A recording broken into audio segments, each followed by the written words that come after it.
Rayalaseema lift ద్వారా పెద్దగా ప్రయోజనం లేదని, వాస్తవంగా రాయలసీమ లిఫ్ట్ ద్వారా 20 టీఎంసీల నీరు మాత్రమే తీసుకోగలమన్నారు మంత్రి నిమ్మల రామానాయుడు.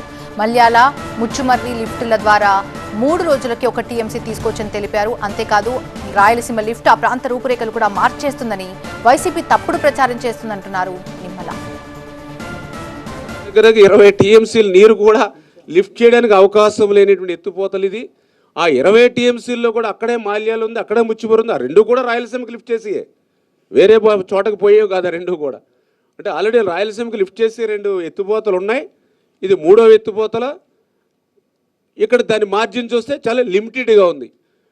ఇక్కడ వైఎస్ఆర్సీపీ ప్రచారం చూస్తే ఏదో రాయలసీమకి తీరనటువంటి మార్పు తీసుకొచ్చేటువంటి ప్రాజెక్టుగా వాళ్ళు ప్రచారం చేస్తున్నారు రాయలసీమది. ఇది జగన్మోహన్ రెడ్డి గారు మరి నాకు అనిపించేది రాయలసీమ ఎత్తుపోతల పథకం అని పేరవుతే రాయలసీమకి అంతా కనిపిస్తుంది. కానీ దీంట్లో వచ్చేది చూస్తే 22 టీఎంసీలు కూడా మాల్యాల, ముచ్చుమర్రి ఉంది.